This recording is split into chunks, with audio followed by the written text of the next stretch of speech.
Hello. Hello. Thank you for having me. I said to you before we went live, it feels like forever. Like I was trying to work it out. When was the last time? Was it October or September? Would it have been around then? Oh, I think it would have been before that. I think it would have been June or July. I think Magnolias. It's been a long time. Yeah, it's so good. I was so excited when your name came through. I thought, that's good. You're doing really well. How have you been since we last saw you? What's been happening? Yeah, just constantly just on the grind, just keeping it busy. I've just been working and been creating and recording music and gigging as much as possible, just trying to go to as many different places as possible, as much as I can while doing FIFO, like we were chatting about before, but always busy and always inspired and creating for sure. I saw in the there we go. Yes, Scott's even got that prepared for us. You work as a FIFO worker, but that's your day job and music is your love, I guess, and that's what you're building to. How that would have to make it easier for you to do gigs though, because you've got Loki, if you're going to stay there, you have to keep your head down. My cat's just decided to join us. Does that make it easier for gigs and getting further out for you to have that bit of time where you can travel? Yeah, definitely. I feel like with previous jobs I've had before, I've had to like work weekends to make more money to save a bit. So that's been a bit of a sacrifice. And now, yes, I have to say no to gigs when I'm not available, but I do have time. I can take leave off if I really want to take a gig. And I have a whole week to travel, which is great to go to wherever I want to go. And I feel like it's funny, I've told people this, it's been a blessing in disguise for me with this job because, not having as much time, I guess, in a sense, being away for 6 months of the year, pretty much week on, week off. It really makes me think about the gigs that I really want to do, the gigs that I am willing to take time off for, you know, so it's made me a lot more selective, which is great. That's really good too. It's sometimes you need that push in music because you do often do the same things every year because it's enjoyable and it's fun, but by doing that you're then going, well, hang on, I didn't get further out this year because I kept doing the same one. You do have to mix it up sometimes and be hard on yourself that way as well, don't you? Especially definitely. Especially and living in WA too, it's such a big thing for you to come across to other areas. It's such a big state, so it would be hard to do that at times. But I saw you did get over to Melbourne this for the last festival. How did that go? Because that would have been fantastic for you. It was beautiful. It was one of my favorite little festivals. Obviously I'd never been to this festival before. I haven't spent much time in Melbourne, so it was very much a wing it and see. I was like, you know what, I'm going to take a chance on this festival, and it was honestly the best experience ever. It was a very small boutique festival in a sense, but it was very community-minded, really wholesome, and such an attentive audience. Like I've never sold that many CDs after a gig, and, people were really appreciative. So it was awesome. Yeah, really good. It almost sounds like not just a regular music festival. That sounds like a festival for deep music lovers.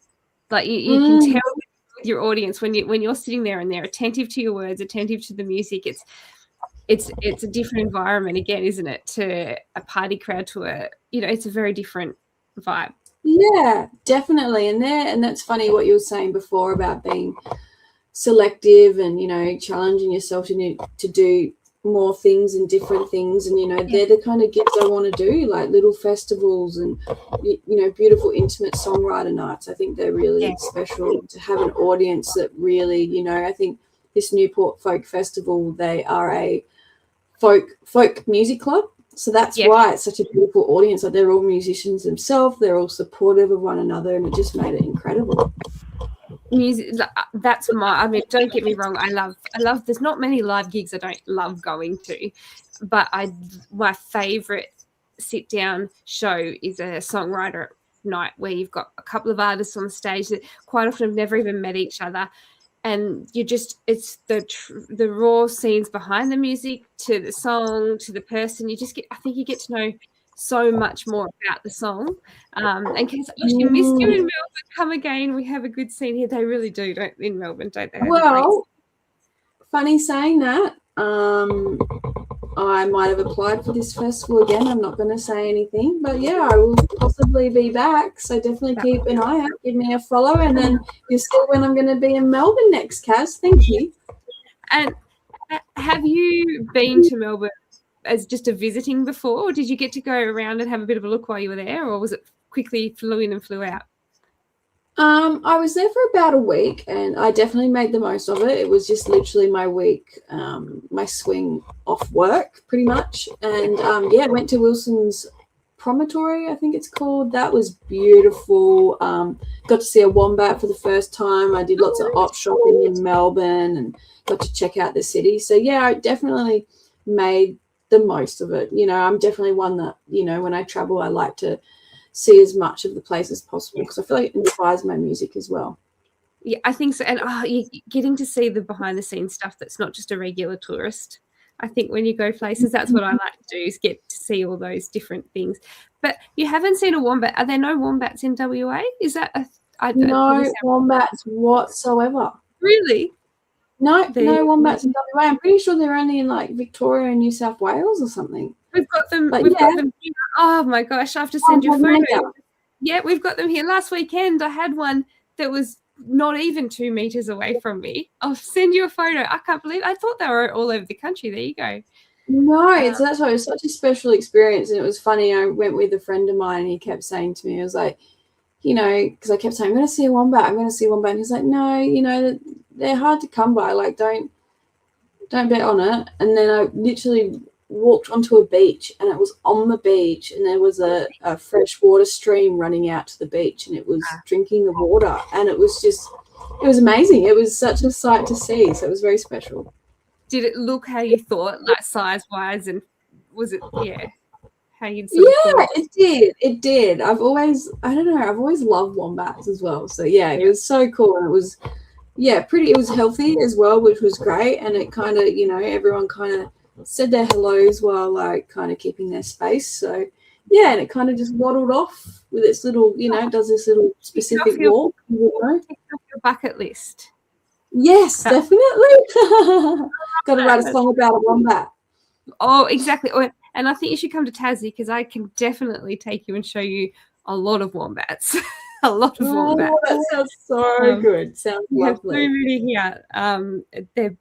A lot of them get mange down here, but we've seen a couple lately that haven't had it, so it's been really good. Hi, Rick. Welcome to the show. He said to say hello. Hello. Kaz actually said, and I saw it before we went live, that she's got a review coming for you by the end of the week, I think she said. Was that right? There we go. Review coming at the end of the week. Thank you, Kaz. So, Kaz, when you do that, make sure you pop it in the comments so that people can follow the link to your review.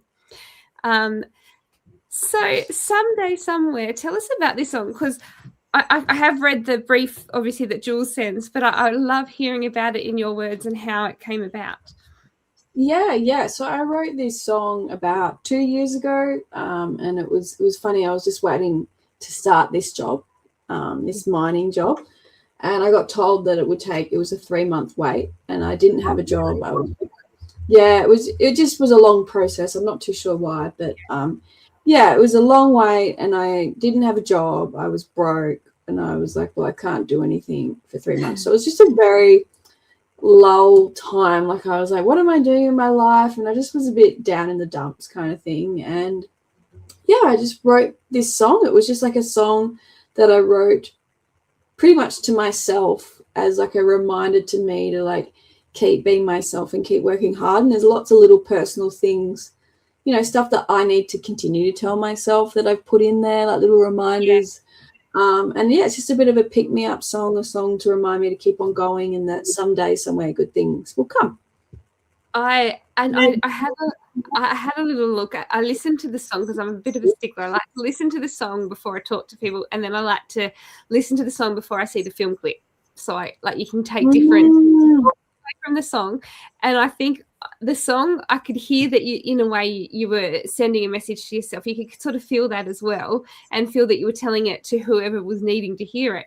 But then when you got the film clip, I felt like you looked like you were having a great time, and the whole thing, I was like, you you're also reminding yourself in that visual just to enjoy the moment as well. That's what it felt like to me when it wasn't just about the words, it was about the actions as well.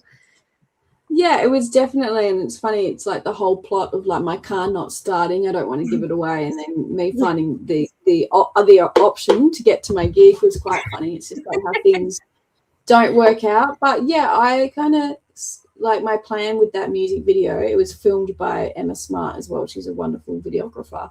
But I said to her, I said, I don't want to make it cheesy. I just want to literally have fun. And I'll tell you what, I've never laughed so much. I felt like I was my inner child again. So it was awesome. I felt like it really portrayed like the lyrics and the meaning. And it's like life, you know, sometimes isn't meant to be serious. It's just meant to be about having a good time. Absolutely. It was fun. It reminded me of a few times when we were younger that we couldn't get somewhere, or had friends that couldn't get somewhere, and they turned up to see us on their lawnmower. Oh, really? What they did differently was they had a little trailer thing with a carton of beer in it. That's the best. That's the way to go. I should have done that. We looked out the window and they were there on the lawnmower. Oh gosh. That just reminded me of fun Australian times, and that we can make the most of it and find ways around those challenges, like your car and all that sort of thing. Yeah. So when you spoke to her about doing that, did you go in with like the random ideas, or did you both sit down together and go, well, what can we do? Like, how did you do the? Yeah, I pretty much had the idea straight from the bat. I actually watched a movie. I'm trying to remember what the movie's called. I think it's either called The Small Story or The Straight Story. I watched it on TV, and it's about this beautiful old man who finds out his brother isn't doing well, and they haven't talked for a very long time, and he doesn't have a license. And he's on the other side of the United States, in America somewhere, like quite a few states away. And so this old man goes, well, the only thing I can drive is a lawnmower. So he drives this lawnmower. And to me, it was just, I loved the scenes of him just driving along on the road with like the country in the background. And it was really moving. It was so heartfelt and sweet. And, you know, that's where I got the idea from pretty much. And, you know, obviously added my own spin to it and my own little story. You know, my dad was never meant to be in the clip, but then he made a little cameo, which was very exciting. That wasn't planned. That one just happened. No, but I think it was very organic. Like when we started filming it, we just had a couple more little ideas to add, and, you know, it was all about, you know, there was nothing, like I said, nothing serious. It was just about having fun. Yeah, I love that. And that's what this song is. It's a lot of fun. It's a lot of it's just a happy vibe, and it's a song that you can enjoy, and it's an easy to listen to song. Like, you're not having to really think hard on the lyrics, because the lyrics are actually just telling you what you just need to hear in the moment. You don't have to focus to they're very straightforward. I love that when you can get a message across and make it so that, because when you're in those moments, sometimes you can't focus that hard on a lyric. Sometimes you need something that you can pick up straight away, and the fun. I wanted to talk to you. Did you design the artwork for the single? I wish I did, to be honest with you.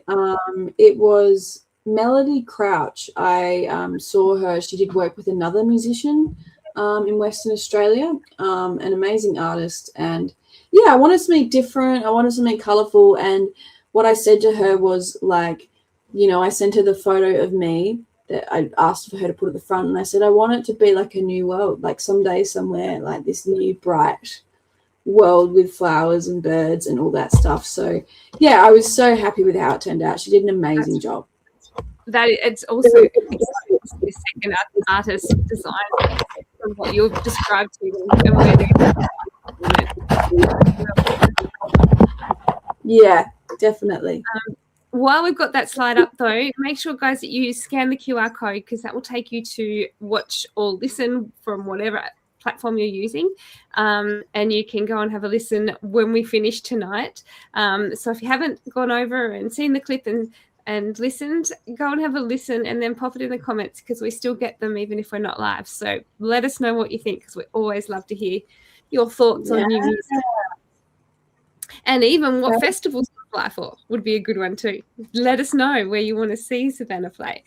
If anyone knows any beautiful places in Tasmania, oh my gosh, I would love that. Or any other venues in Melbourne, let me know. Always wanting new opportunities and like new experiences and those.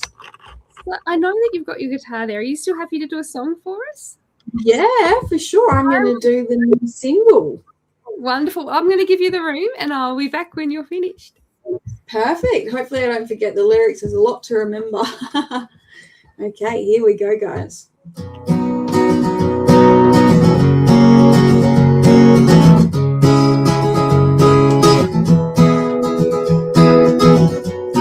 If you're searching for the truth, you find out, just wait and see. Our songs to set myself free, like a seabird gliding across the sea, across the land. Sometimes life doesn't go to plan, but we sing these songs to remind us to keep on flying.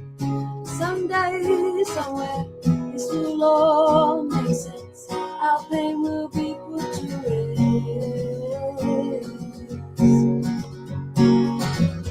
Be yourself, stick to your lane, work hard and stay brave. Hard work and luck is a linear equation. Courage isn't always loud, it can be a quiet voice in the crowd. Worry is a waste of the imagination. Sing your truth in your song, you figure out where you belong. Sometimes it takes a journey to find your home. Find the people that see you and lift you up to the sky. Don't bother with people that waste your precious time. Someday, somewhere, this will all make sense. Our pain will be put to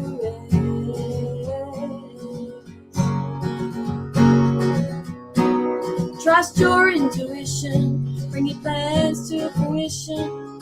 You don't have to explain to people your decisions. Wear your heart on your sleeve, don't ever let it go hard. Know you've been hurt, but forgiveness is the start. Sensitivity is the strength, humor will help you get by. You don't want to be the richest person in the grave when you die. Be rich and wonder, like a pocket full of stars. You'll always be good enough just as you are. Someday, somewhere, where the weather is fair. Someday, somewhere. Someday, somewhere, we're getting out of there. Someday, somewhere, we're dreaming of. Someday, somewhere, where the weather is fair. Someday, somewhere. Someday, somewhere, this will all make sense. Our pain will be put to rest. Oh my gosh, I love that. I love acoustic version too. That's so good. Thank you so much. Lots of people popping in saying that they love it. And in Melbourne at the Mantra with Patsy and Dave. I agree, Kaz. I love the Mantra. I think that would be a venue perfect for you. Patsy and Dave artists as well, so you would that would be a perfect spot for you to do a second show if you were down in Victoria again. Thank you, Kaz. So thank you. And Chantel, hi. Chantel and I work together, and we're not in the same area of the state, but it's been a tough few weeks or months actually. So relevant to us now, isn't it, Chantel? Absolutely. I'm glad to hear. That's awesome. We're going to head down and have lunch with you tomorrow, Chantel. So I will give you a buzz when we're finished. So yes, Kaz has got all the I think the hands up. Yeah, hands clapping. I couldn't see the fit. Yeah, but yeah, lots of people jumping in. It's so lovely to hear.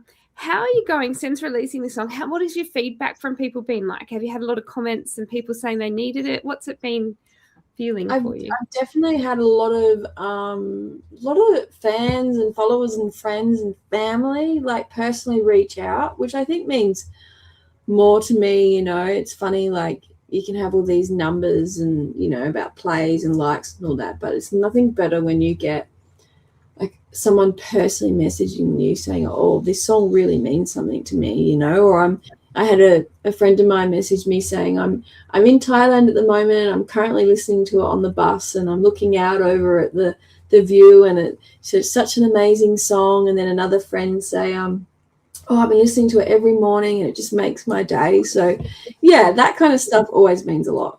That's when someone's connecting to something that you've written, that would have to be an incredible feeling for you. Absolutely. Yeah, definitely. Now, I know you have got some gigs coming up that you have released. What is 2026 for you? Have you got more music to come, more shows to pop out when they're ready, when they're allowed to be advertised? What is your plan for 2026? I've definitely got more shows. I want to continue doing gigs as much as possible. In regards to singles, I don't think I have any new material coming out soon. I feel like I've got a big project that I'm working on, and I think as an artist, I'm starting to learn that good things take time. So I'm not rushing it. I am, just taking it slow and focusing on honing in on my craft and finishing a few songs, and then hopefully maybe next year it'll come to fruition. But yeah, I think it's a hard thing these days. I think as artists we get told like put out singles after singles and content and relevance, otherwise we can kind of fall off the scene a bit. But like I think it's important to do everything in your time as well. So yeah, I'm excited. I remember Adam Brand, I had him on the show once, and he said the difference between a good songwriter and a great songwriter is a great songwriter will wait to release it. They'll wait till it's ready and release it when it's ready. And a good songwriter will just release it when that'll do. I remember him saying that in that interview, and I think every artist, if they lived by that, it would make it so good for you. And I think that's right. You've got to. It takes time, and enjoy the road to it. Don't just rush it. Yeah. And that's the thing I've been learning a lot from the wonderful Jules, World Heart Publicity, who worked with me did my campaign for Magnolias as well, and this one. And, I was really egging to get this out, like, at the end of last year. I was like, I really want to get it out. I've done it. Like, I want to get it out, over and done with. And she kind of, like, made me really think about it. And she was like, no, it's not a wise decision. Wait a bit. Take your time. And, it's just worked so much better for me. And, I guess that's where it's important to listen to other people, to get their advice, people that really do have the music industry, knowledge.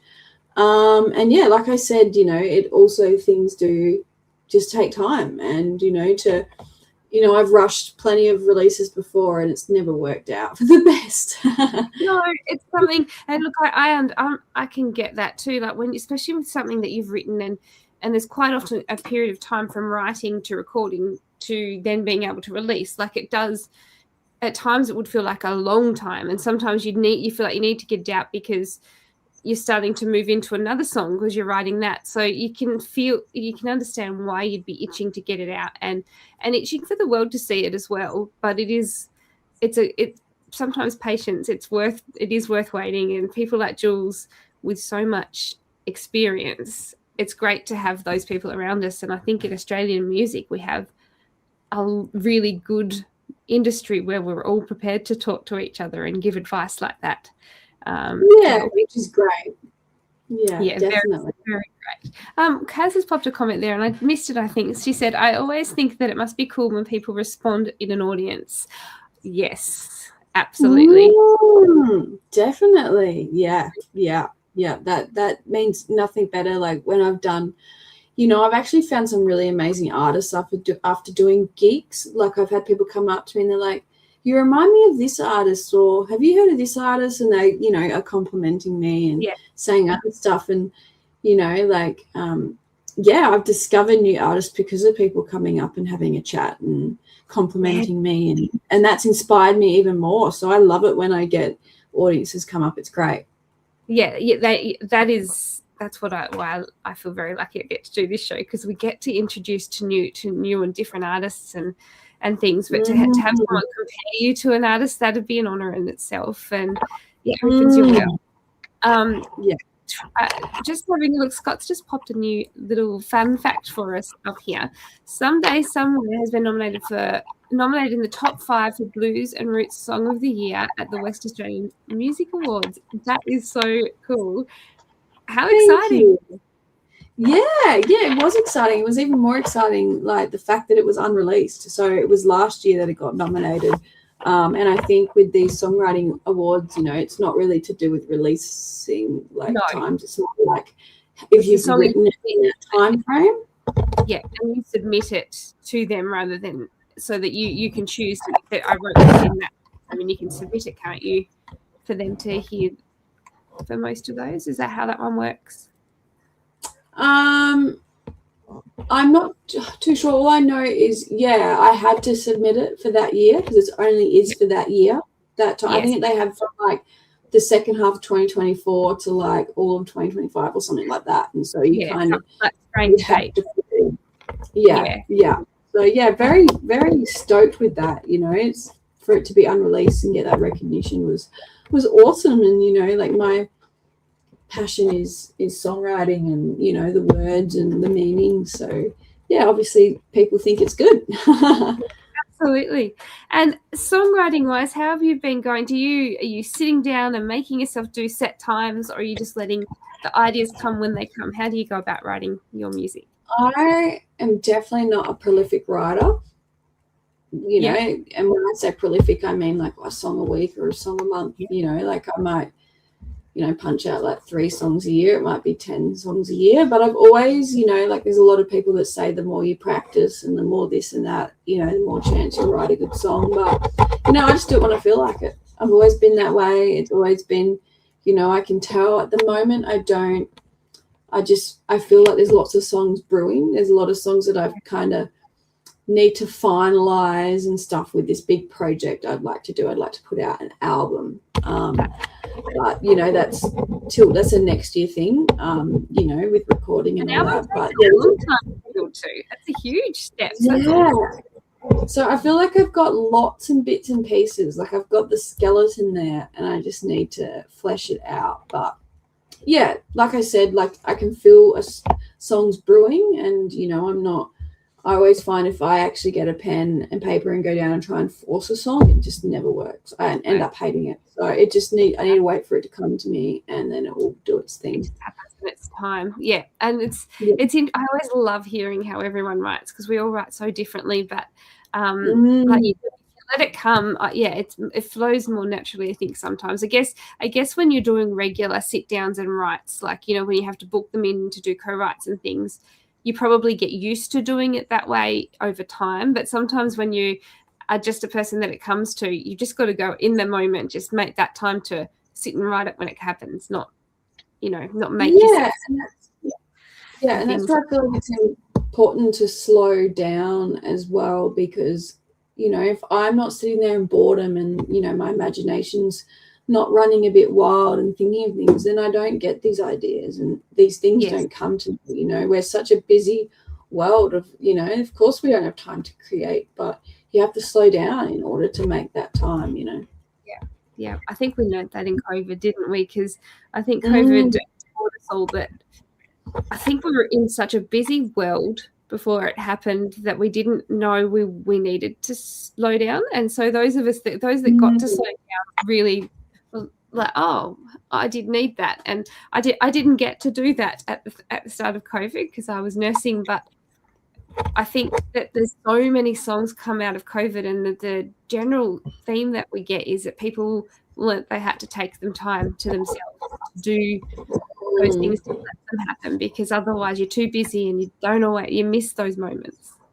Definitely agree. Yeah, COVID for me was a reminder for me to slow down. It was the happiest I'd ever been, which is quite funny. Wow. About it. Yeah. Did you guys ever in WA, did you have a long period of lockdown? Or were you a bit like us? In Tassie, we didn't have a very... I feel like I wasn't too affected by it in the sense I still had a job. I was an essential worker working in a supermarket at the time, and it was a long period of, you know, like in WA they kind of had segregated the borders, like wheat belt region, metropolitan region, and all that. So it was. Yeah, I think it did go for a while. It's funny, I'm trying to remember it now. Oh, isn't it? It's hard to remember time. It doesn't sit the same in your head after a while, does it? Yeah. But yeah, it was definitely a reminder for me that, you know, some of your best work's done when you just have the time to be. Yeah. As Kaz just said, she said quality rather than quantity. Absolutely. And I tell you what, if anyone is able to give you that advice on songwriting with the amount of songs that Kaz reviews, she is definitely the one to give that advice. Love that. Kaz has got such an amazing knowledge of music. I love it when she puts in comments, because I'll think, I think I remember that, you know, from 15, 20 years ago in Tamworth and things. So it's always great to hear Kaz's points. That's awesome. Very cool, Kaz. I know that you might have another interview to go to, so I'm sorry I've kept you so long. I just love hearing from you. What have you got? What is the best place for us to keep an eye on you? I know I always ask this question, but social media is so different for everyone. So is there spots that you probably update more than others, or have you got a favourite that you... I definitely, if you wanted like a spot where there's everything available, like with multiple links to my songs and my videos and you know, all that stuff, it would probably be my website. If you just type up Savanah Solomon, you'll find it. Oh, there it is. There is my website. Oh my gosh. So your website. Facebook and Instagram. I probably post a lot more on Instagram than Facebook, but the website's probably the main one where you can, you know, there's also a spot, you know, if you want to actually personally reach out, you can probably do that on Facebook and Instagram as well, but you can actually send me an email and say hello and that kind of thing. So and then Bandcamp as well. I'm going to try and put some merch up there shortly. So I was going to ask, that was one of my questions about merch. So you've got some merch coming to put up there soon. Hopefully, I'm in the works at the moment. I'd love to get some merch and some t-shirts done up again. It's been a while since I've done that. And even some stickers possibly. So lots of ideas in the works, which is very cool. That would be, if you want to find my merch, it would be on Bandcamp eventually. But that'll be linked on my website, I reckon. I was going to say that, and if you wanted to get that through your website, there'd be some way. Yeah, that's perfect. So Kaz, what did she say? She said her favourite country songwriter, Mike Carr, rarely puts a song out for himself, but when he does, it's magic because he's waiting for it, that moment. And it's a very good point. And she said, keep going strong. Thank you so much. Thank you so much. I always love catching up with you and hearing what you've been up to. Scott's got one more fact there for us, that you opened up for Austin McKay in 2025. It was very cool. That is awesome. So many opening slots last year, and that's definitely like a new experience. Something I'd like to do more is get like support slots for bigger artists. You know, I think that'd be an amazing opportunity. And definitely, Kaz, you're right. Bandcamp is the best for artists for merch and for buying. Like, even you can buy the song digitally. You can buy some days somewhere digitally, and that would be the best way to support artists. You know, huge. These streaming services are just making a joke at the moment. You know, it's not. Not the best, isn't it?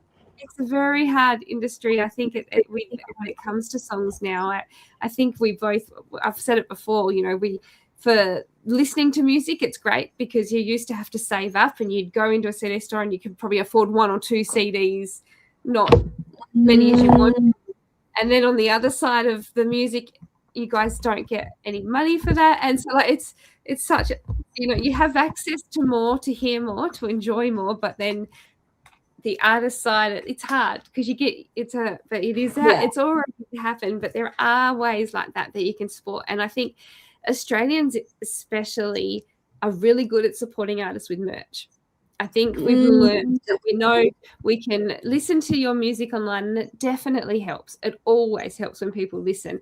But we know that we can really help an artist by buying a CD or a shirt or something when we see them live or off their sites. And I think Australians are really good at supporting artists that way too, which is really good. Yeah, definitely. And I would suggest any supporters or fans is make sure you show your support, come to shows, comment, like it's nothing better than seeing people's comments and seeing people rock up to gigs. It means the world.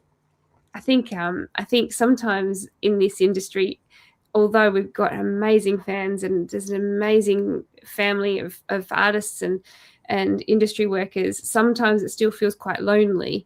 And so having a fan or someone that comments that said, hey, I listened to your song today and it made me feel like this, or it made, just those little things, they do keep you going to go, well, I'll make another song because it's helped one person, it's helped, it just keeps you moving along.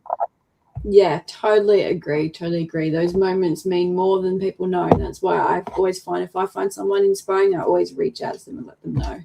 Beautiful. Well, thank you so much for joining us again. And Kaz said thank you as well. Thank you for coming back. And I hope I get to have you back on soon. And we will stay in touch. If you want to do a Victorian show, you may as well come and do a Tassie one at the same time because it's just across the water. So true.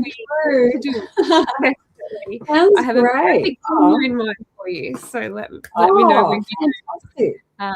But thank you, everybody.